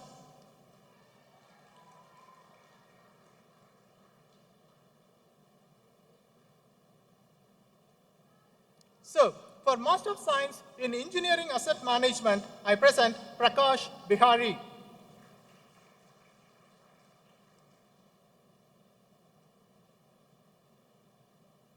So, with distinction, Firaz Hussain.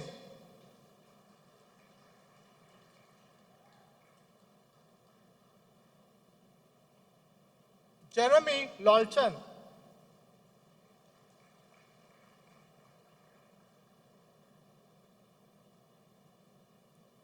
Mikhail Mulchan.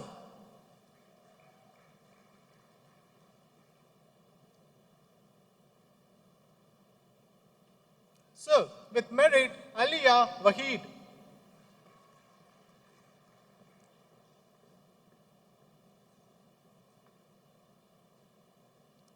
So, I present Stefan Williams with distinction.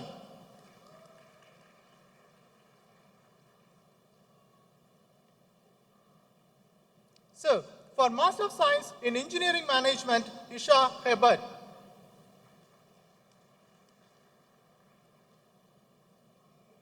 So, for Master of Science in Food Science and Technology, Jonathan Dukaran.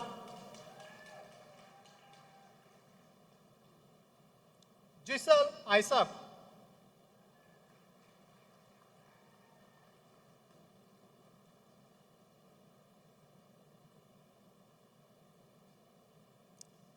So, with distinction, Datri Rampasad.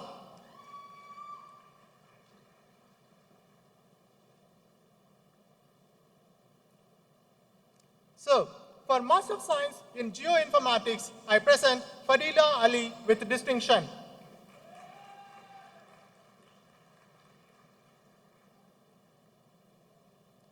Adrian Maharaj.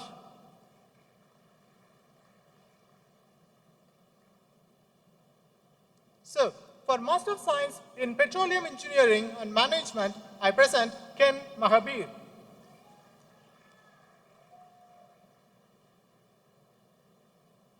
So, for Master of Science in Production Engineering and Management, I present Marisa Trotman.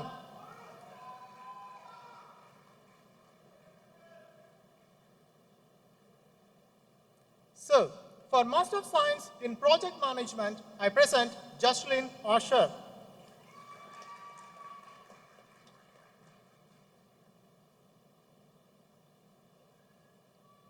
Divine Coburn.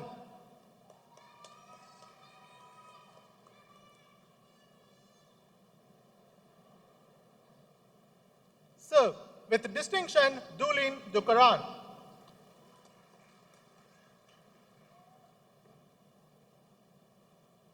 Shadia Edgehill.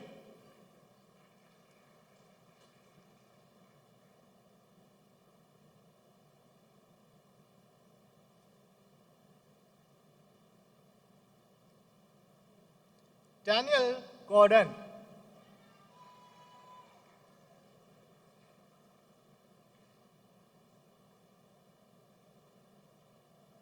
Isa Grant.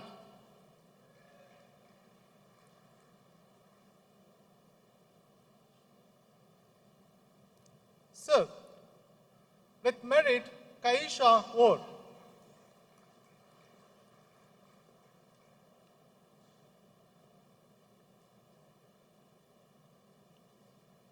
Gabriela Rampasad.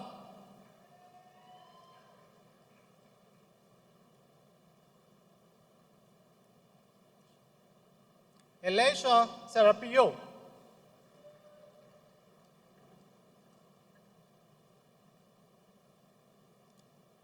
Shakil Shoyi.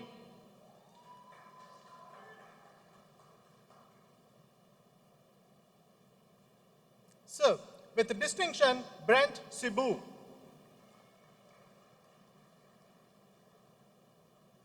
So, for Master of Science in Urban and Regional Planning, I present Kerry Griffith.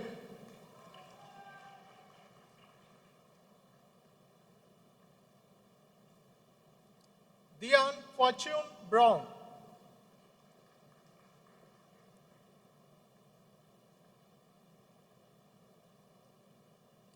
Kristen Thomas.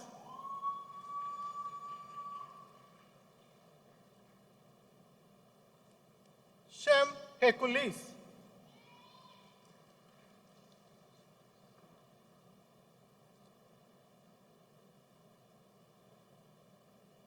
Shanish Jack.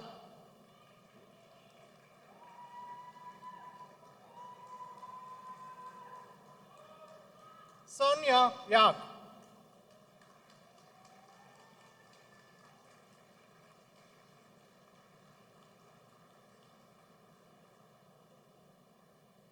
Paula Nelson.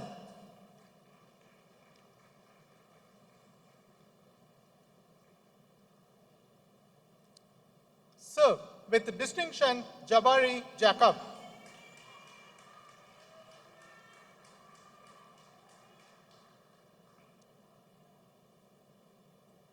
So, with merit, Jaisiran Hossein.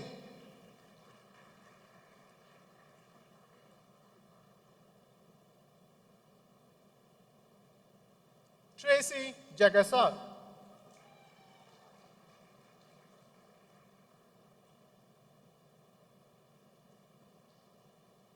Stephen Macmillan.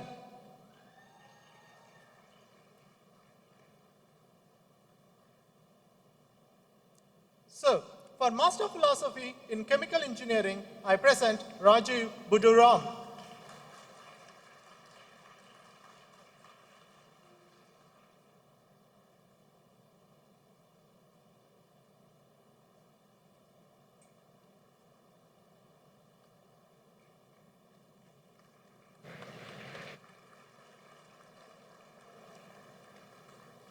Sir, I now ask Professor Audrey Henry Lee, Pro Vice Chancellor, Graduate Studies and Research, to present to you members of our society for the award of the degree of Doctor of Philosophy of this university.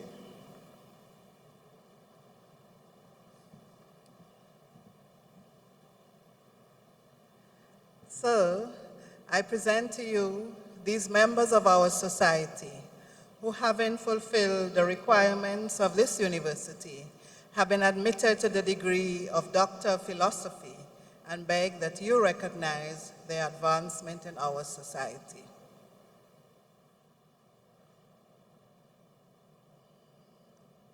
By the authority vested in me, I confer on these persons whose names are about to be called the degree of Doctor of Philosophy of this university and recognize their advancement in our society.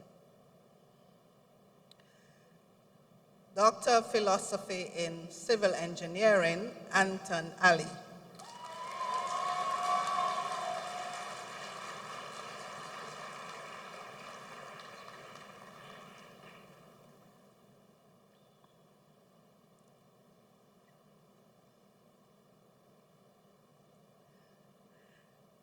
Doctor of Philosophy, Electrical and Computer Engineering with high commendation, Jivan Prasad.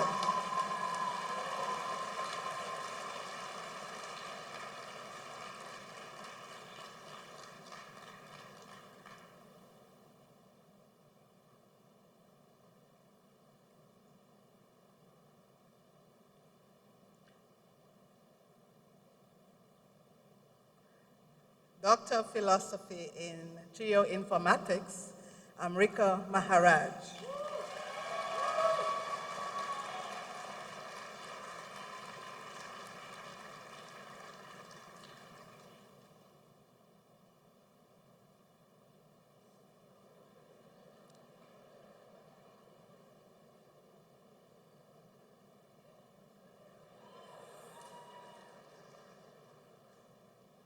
Trisha Melville.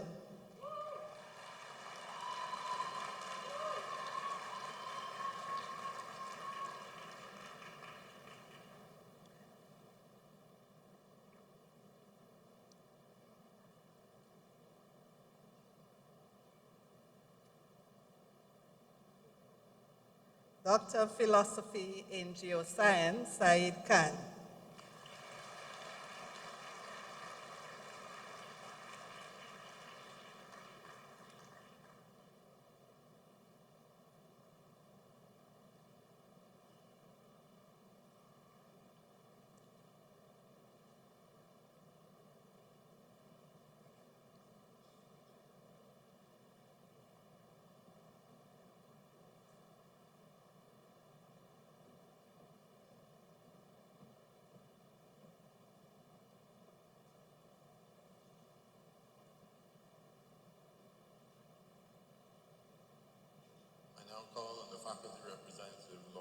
UWI Alumni Association, Trinidad and Tobago Chapter, Ms.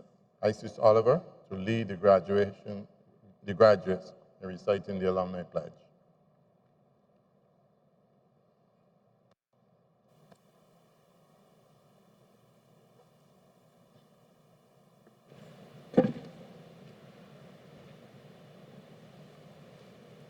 Please stand. I will now lead you in reciting the Alumni Pledge, which can be found on page 91 of the booklet.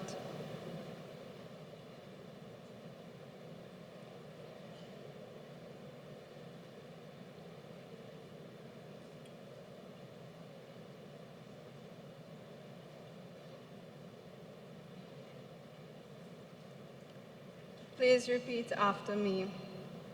As a graduate of the University of the West Indies,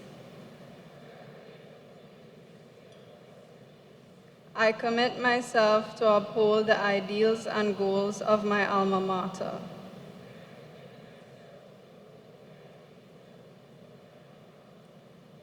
My conduct and voice shall reflect the commitment to excellence.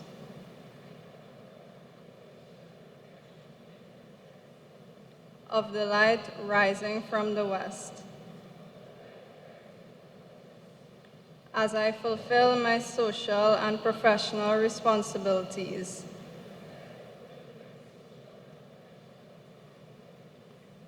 and serve my community and region, I will strive to ensure the UWI's place as a Caribbean icon.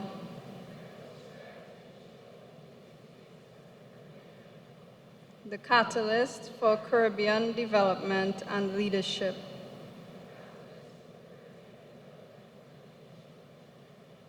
It is a legacy that I will proudly help build for future generations.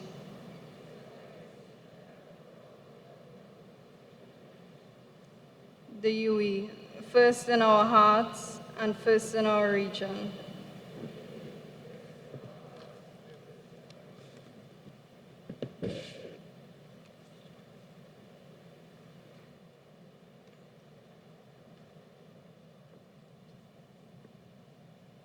I now call on the UWI Arts Chorale to lead the company in singing the university song.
Could the class of 2024 please remain standing as we prepare to capture a class photograph?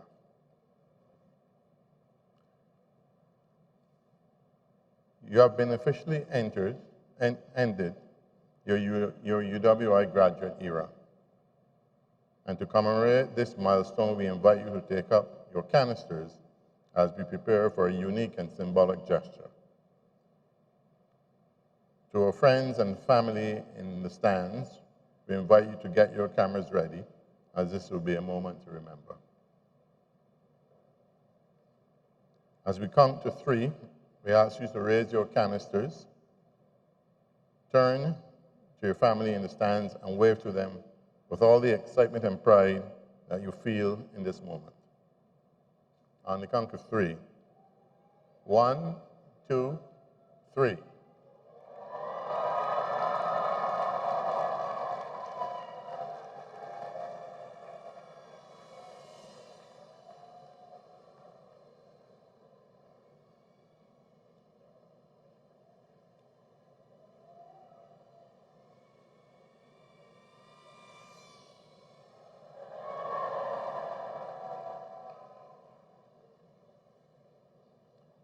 We invite you to stay connected with UWI and all our social media platforms. Follow UWI St Augustine on Facebook, Instagram, Twitter, LinkedIn, and follow UWI Pelicans on TikTok. This brings to a close the public ceremony by which the University of the West Indies has signalized the award of degrees and diplomas to its graduates. The company will now disperse, but not before permitting me to escort the specially invited guests and allowing the procession to leave. Congratulations to all of 2024. Thank you very much.